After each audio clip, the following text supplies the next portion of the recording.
আন্তর্জাতিক মাতৃভাষা দিবস ও বিপ্লব তীর্থ চট্টগ্রাম স্মৃতি সংস্থার ৫৬তম প্রতিষ্ঠাবার্ষিকী ২১শে ফেব্রুয়ারি শনিবার ২০২৬ সংস্থার কার্যকরী সভাপতি ডক্টর সত্যব্রত চক্রবর্তীর সভাপতিত্বে ও সংস্থার নবনির্বাচিত সম্পাদক তপন বিকাশ দত্তের সঞ্চালনায় অনুষ্ঠিত হয় শহীদ সূর্যসেন ভবনে। এতে প্রধান অতিথি ছিলেন রাজ্য সরকারের মাননীয় বিধায়ক শ্রী দেবাশিস কুমার। প্রধান বক্তা ছিলেন যাদবপুর বিশ্ববিদ্যালয়ের বাংলা ভাষা ও সাহিত্য বিভাগের অধ্যাপক ডক্টর বরেন্দ্র মণ্ডল, সংস্থার সহসভাপতি ডক্টর পরিমল ভট্টাচার্য, ডক্টর সুজাতা সেন ও সজল দাশগুপ্ত।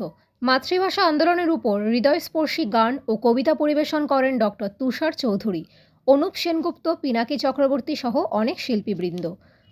শ্রী স্বপন রায় বিশ্বাস, লেখক দুর্গাদাস আচার্য, মাস্টার দাস সহযোদ্ধা পরিবারের সদস্যদের উজ্জ্বল উপস্থিতি সহ অসংখ্য নুধাই অনুষ্ঠানে উপস্থিত ছিলেন।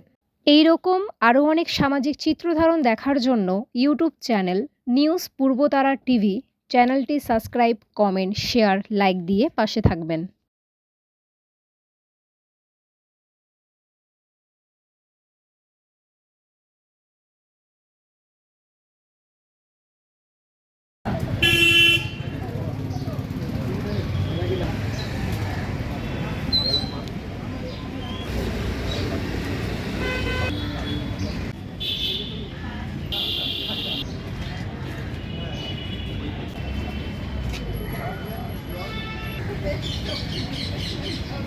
আমরা মহান বিপ্লবীদের শ্রদ্ধা জানিয়ে তারপর অনুষ্ঠান শুরু করতে যাই। তো এখন মাস্টারদা সূর্য সেনের আবক্ষ মূর্তিতে মাল্যদান করছেন আমাদের সংস্থার কার্যকরী সভাপতি ডক্টর সত্যব্রত চক্রবর্তী মহাশয়। আমরা অনুষ্ঠান শুরু করছি, একটু সহযোগিতা করবেন, আপনাদের সকলের সহযোগিতা কামনা করছি। সভাপতিত্ব করছেন সভাপতি ডক্টর পরিমল ভট্টাচার্য মহাশয়, ডক্টর সুজাতা সেন মহাশয়।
সেই 1970 সালে যার যাত্রা শুরু হয়েছিল, নানা ঘাত পার হয়ে মাতৃভাষা আমরা বলি, কিন্তু আন্তর্জাতিক বাংলা পড়ার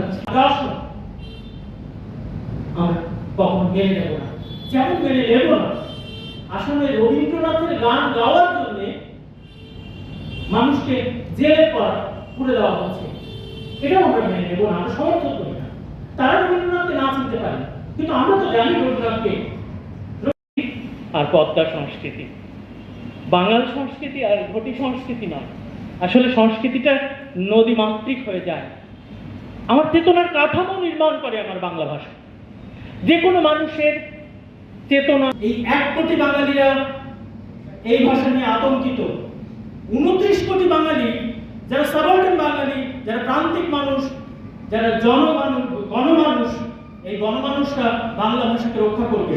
আমরা জানি উর্দু ভাষার বিরোধ নয়, কুনি নুরুল আমিনের বিচার চায়। তখন পূর্ব পাকিস্তানের প্রধানমন্ত্রী ছিলেন নুরুল আমিন। কুনি নুরুল আমিনের বিচার চায়, খুনের বদলা খুন চায়। তখনও পর্যন্ত কি জোরালো ভাষণ আর কি বক্তৃতা, বিভিন্ন জায়গায় মিছিল মিছিল অনেক কিছু হয়। সেদিনও সক্রিয় রহমান প্রাণ হারায়।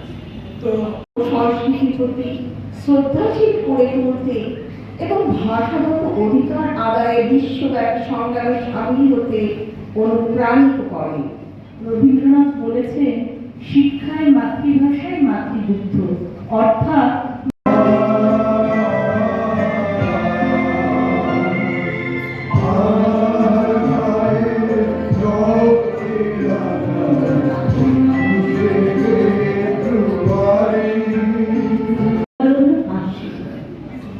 মা তুমি আমার রঙিন স্বপ্ন রাশি, মা তুমি আমার রূপকথা বধূ, মা তুমি আমার শিশিরের টুকটু।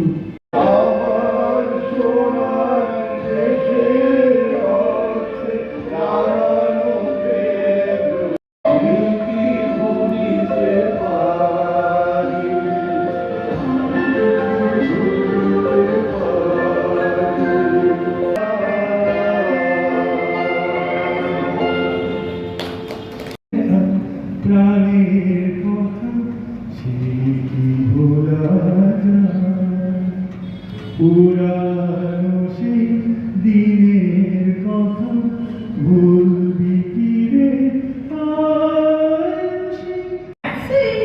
90 মা বলল fantastic, just like a hero. Science not so fair, only 69।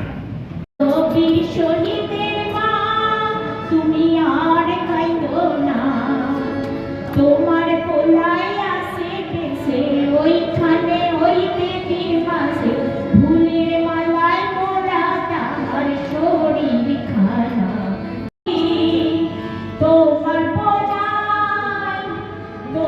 পোলাই জনম দিবে। ভারত কিন্তু সেকুলার। তারা মনে করছেন এই রাষ্ট্রটা কেমন, আবার বলছি পাকিস্তান এখন একটা রাষ্ট্র আর বাংলাদেশ এবং সব ব্যাপারে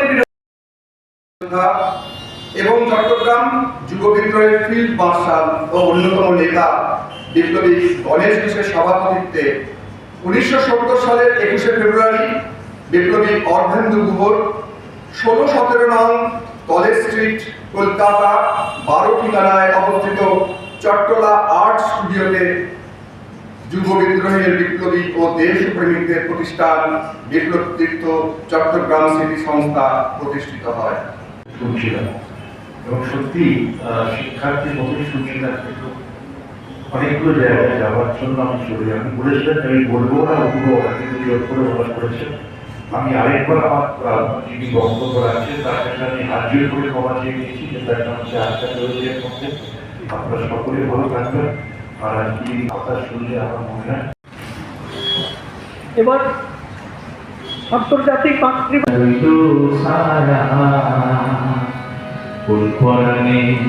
বিদেশে রইলা ভুলি দেশের মায়া রে বন্ধু, আমি তোমার স্যারের সঙ্গে। তো একদিন যাদবপুর বিশ্ববিদ্যালয়ে বসে আছি, সন্ধ্যা হয়ে আসছে। 21শে ফেব্রুয়ারির অনুষ্ঠান হবে। 21শে ফেব্রুয়ারির অনুষ্ঠান হবে কানাডার সঙ্গে আমাদের একটা যৌথ কোলাবোরেশনে, এবং অবশ্যই ঢাকা বিশ্ববিদ্যালয়ের কোলাবোরেশন। ঢাকা বিশ্ববিদ্যালয় থেকে 7 জন অধ্যাপক এসেছেন, কানাডা থেকে 1 জন এসেছেন, আমাদের কয়েকজন মিলে আমরা অনুষ্ঠান করবো। তো সেই অনুষ্ঠানটা আগামীকাল অর্থাৎ 20শে ফেব্রুয়ারি বিকেলবেলা বসে আছি। অনুষ্ঠানের পরিকল্পনা মোটামুটি শেষ। এমন সময় একজন 82 বছর বয়সের বয়স্ক ভদ্র